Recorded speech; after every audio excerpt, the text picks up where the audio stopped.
할렐루야. 네, 이 새벽에 나오신 여러분들, 주님의 능력이 여러분과 함께 하시기를 바랍니다.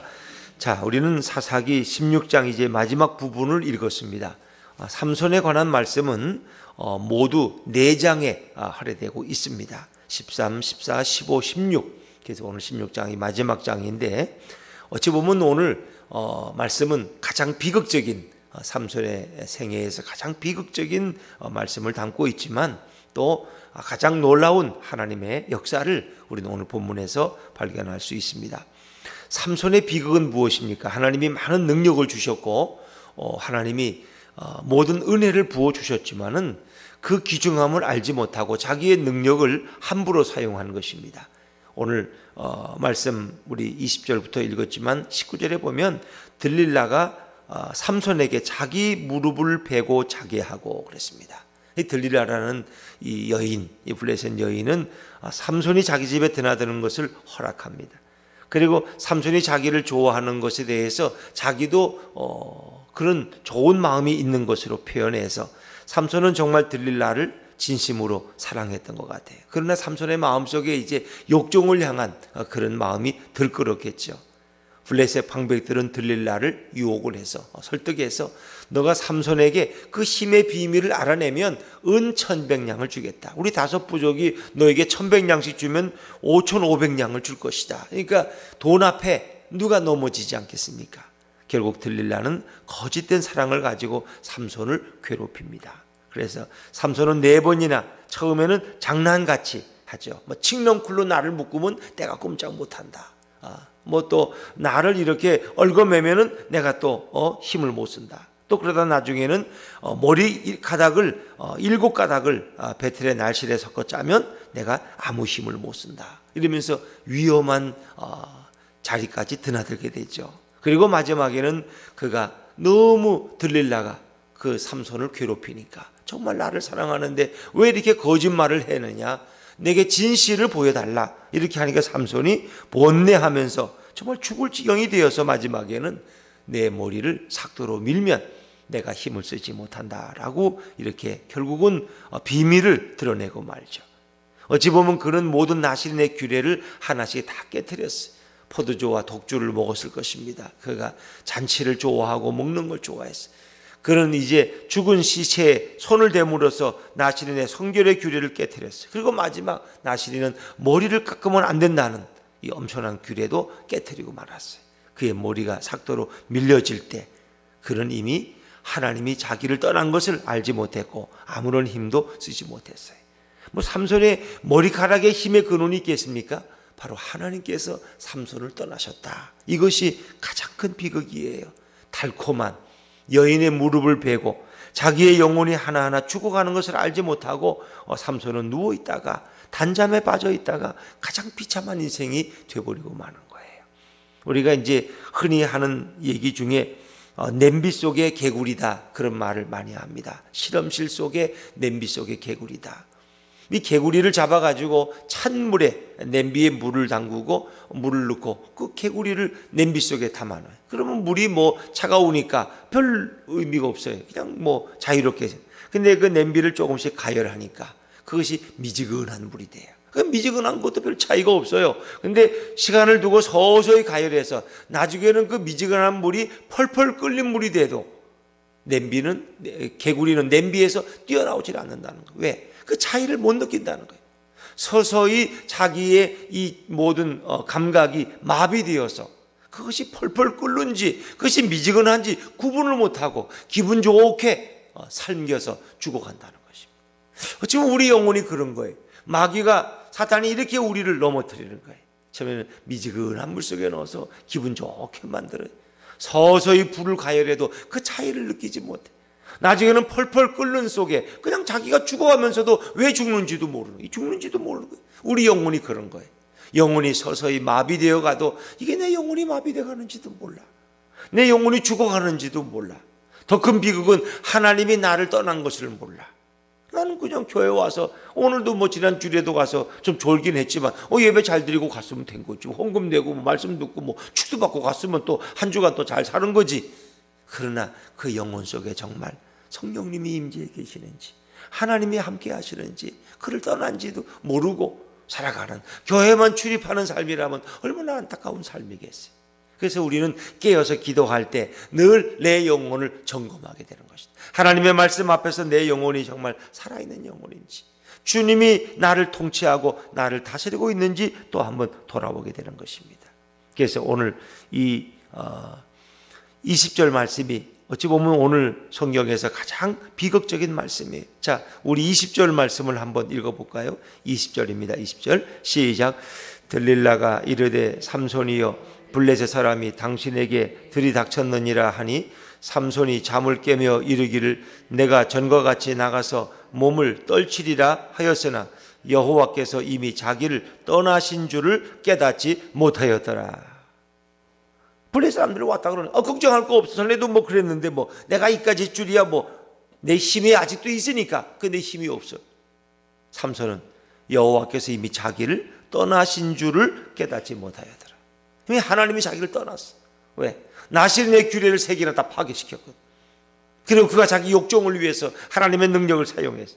하나님은 이미 그를 떠났지만은 그를 깨닫지 못했어.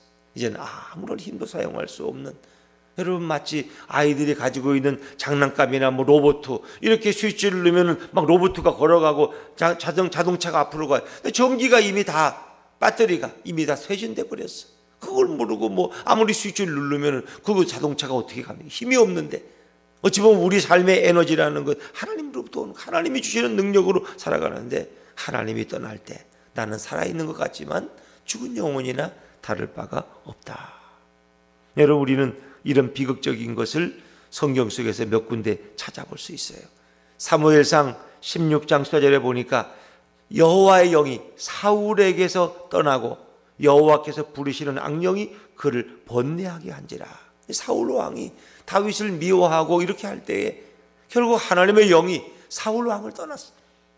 그리고 오히려 악령이 들어와서 그를 번뇌케 하는 거예요. 그러니까 사울 왕이 늘 너무 괴로워서 소리 지르고 귀신 들린 것처럼, 그러니까 다윗이 와서 수금을 켜면 또 조금 더 마음이 편안해지고, 그래서 다윗을 자꾸 옆에 뒀던 거예요.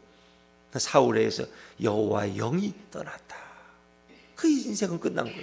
그때부터 그런 내리막길을 걷는 것이고, 결국은 나중에는 하나님이 응답하지 않으니까 뭐 묻지도 않지만 사울이 결국은 무당에게 가서 자기 인생을 묻는 이런 이스라엘 초대 왕이 되지 않습니까?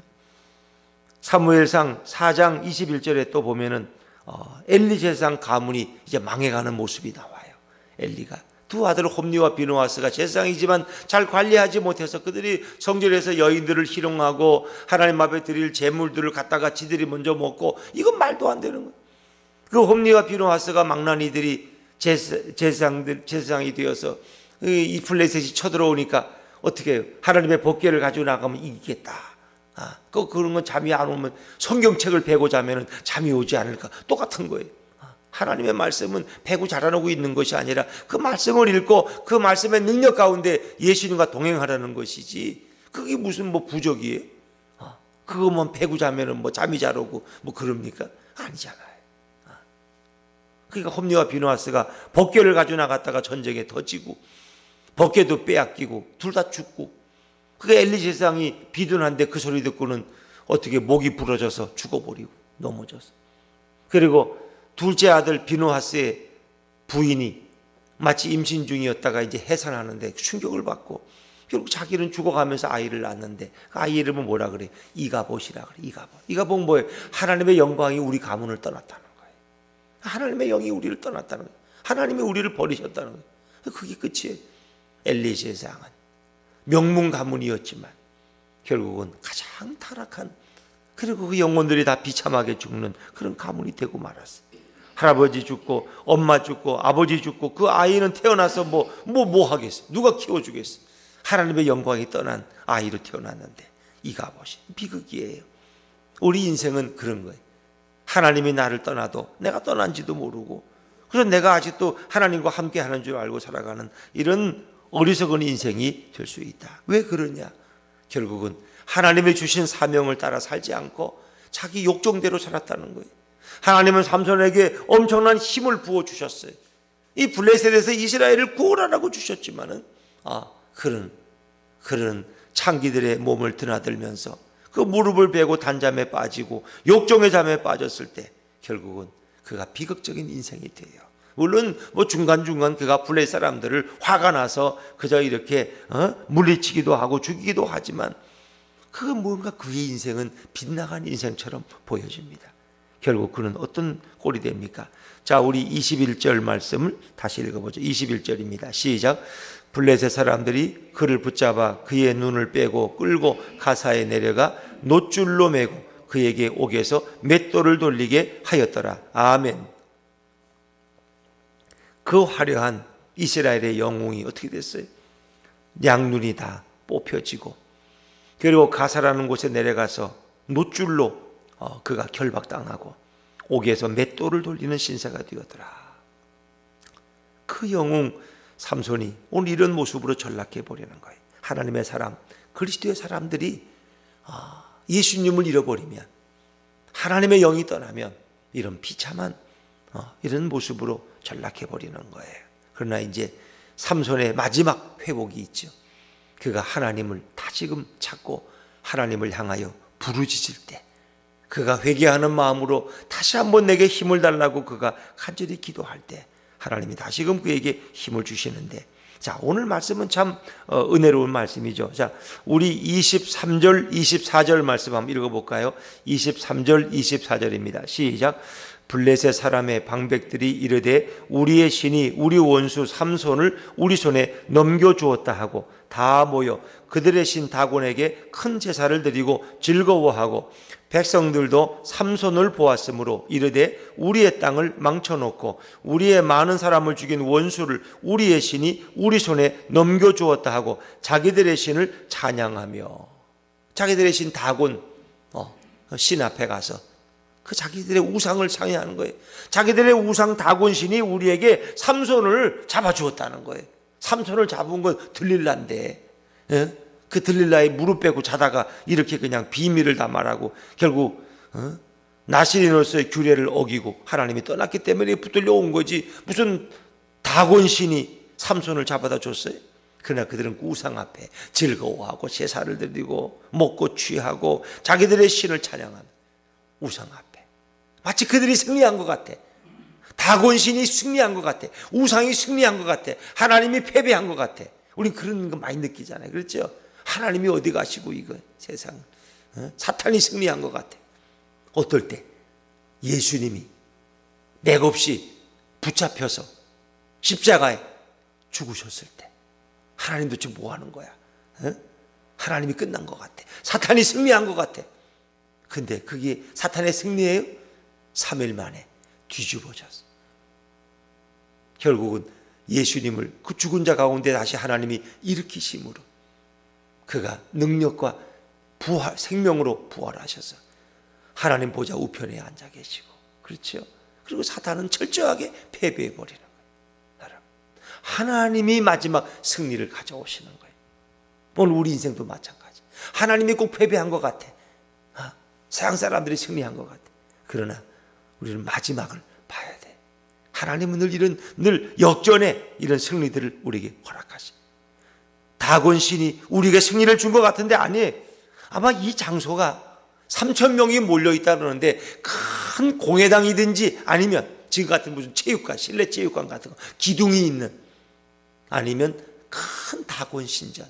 그래서 이 신전이 얼마나 큰지 3,000명이 들어가서 함께 제사 드릴 수 있는 그런 다곤 신전에 결국 양쪽 기둥에, 큰 기둥에 삼손을 매놨어. 삼손이 지혜로워서 결국은 아이에게 부탁을 해서 자기 눈이 어두우니까 기둥을 물고 기둥을 양손을 손을 옮기고 거기서 이제 제주를 부리는 그런 가운데 있었는데 결국 거기서 삼손이 마지막 기도를 드리고 그가 정말 장렬한 죽음을 당하지만 살아있을 때보다 더 많은 블레셋 사람들을 죽이고 그가 죽는 그런 모습을 보죠.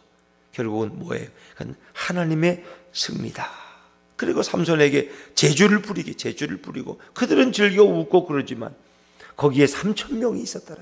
자, 우리 27절 말씀, 27절입니다. 시작. 그 집에는 남녀가 가득하니 블레셋 모든 방백들도 거기에 있고 지붕에 있는 남녀도 3,000명 가량이라. 다 삼손이 제주 부리는 것을 보더라.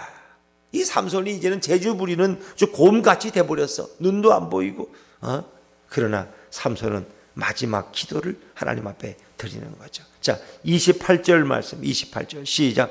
삼손이 여호와께 부르짖어 이르되 주 여호와여 구하옵나니 나를 생각하옵소서. 하나님이여 구하옵나니 이번만 나를 강하게 하사 나의 두 눈을 뺀 블레셋 사람에게 원수를 단번에 갚게 하옵소서 하고 여호와께 부르짖었어. 그가 여호와께 에낙고레에서 그가 목이 말라서 물을 달라고 나를 살려달라고 한번 기도한 일 후에는 또 기도의 얘기가 하나도 없어요.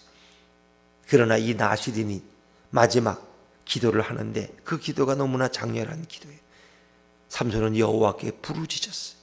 여호와여 구하옵나니 나를 생각하옵소서.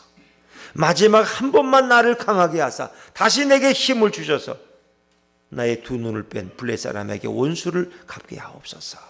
어찌 보면 삼손은 지금 어떤 모습이에요? 가장 약한 모습이에요. 힘은 다 떠나가고 하나님도 그를 떠나가고 머리는 잘리고 또 눈도 뽑히고 사람들의 결국 놀잇감이 되고 말았어요. 가장 연약한 모습. 그런데 여러분, 우리가 가장 약할 때 누가 가장 강하게 역사해요? 하나님이 가장 강하게 역사한다. 내가 약할 때. 그래서 사도 바울이 그렇잖아요. 그가 육체에 찌르는 가시가 있어. 그게 안질인지 뭔지 우리는 잘 몰라요. 눈에 또 안질이 있다고 그러고 어떤 다른 병이 있다고 그러고. 그런데 너무 괴로우니까 3번씩이나 하나님 앞에 기도했어요. 근데 하나님의 응답은 뭐예요? 너의 은혜가 너에게 족하다. 너는 오히려 약한 데서 너가 온전하여진다. 너는 오히려 약한 것을 자랑하라는 거예요. 약한 것을 자랑하라. 그런데 어떻게 해요? 사울 바울은 그것을 그대로 받아들이죠. 그가 약할 때 바로 하나님의 능력이 약한 데서 그에게 온전해지고 그에게 하나님의 능력이 약할 때 그에게 머물러진다는 거예요. 그래서 사도 바울은 육체의 가시를 가지고 살아가지만 그에게 하나님의 능력이 가장 강하게 임하잖아요. 어쩌면 우리도 그래요. 내가 잘나고 모든 게 잘 되고 그럴 때 인간이 한껏 교만해져 기고만장해서 내가 하면 안 되는 게 없지 늘 그렇게 생각해.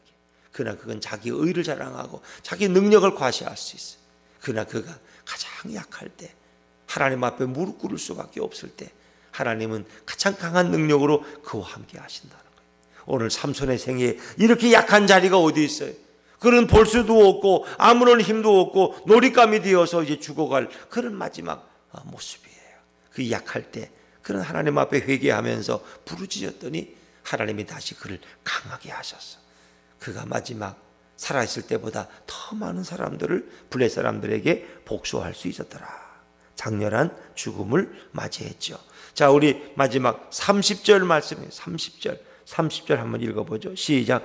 삼손이 이르되 블레셋 사람과 함께 죽기를 원하노라 하고 힘을 다하여 몸을 굽히매 그 집이 곧 무너져 그 안에 있는 모든 방백들과 온 백성에게 덮이니 삼손이 죽을 때에 죽인 자가 살았을 때에 죽인 자보다 더욱 많았더라. 29절에 보니까 삼손이 집을 버틴 두 기둥 가운데 하나는 왼손으로 하나는 오른손으로 껴 의지하고 그 지붕을 덮은 큰 기둥 2개를 자기 왼손 오른손으로 껴안고 하나님 앞에 기도했더니 결국 이런 엄청난 힘을 하나님이 다시 부어주셔서 그가 비록 죽었지만 그래서 그의 이름이 히브리서 11장에 믿음의 전당에 당당한 믿음의 사람으로 삼손이 기록되고 있다는 거죠. 살아있을 때보다 그는 더 큰 일을 하고 마지막 주님의 품에 돌아간 인물이 되었어요. 여러분, 우리 인생을 결국 비참하게 만드는 것은 죄라는 것입니다. 하나님이 우리를 떠날 때, 예수님이 우리를 떠날 때 그것이 가장 비극적인 인생인 것입니다. 내가 어떤 환경에 있든지 주님이 그곳에 함께 있다면 그것이 어떤 곳이든지 거기가 가장 강하고 가장 은혜롭고 가장 성령 충만한 자리가 될 수 있다는 것입니다. 예수님이 나와 함께 하실 때, 하나님이 나와 함께 하실 때 우리는 가장 강한 자가 될 수 있어요. 결국 이 죄를 물리치고 우리가 승리하는 비결이 뭐예요? 예수님을 내 인생의 주인으로 모시고 그분과 동행하는 것입니다.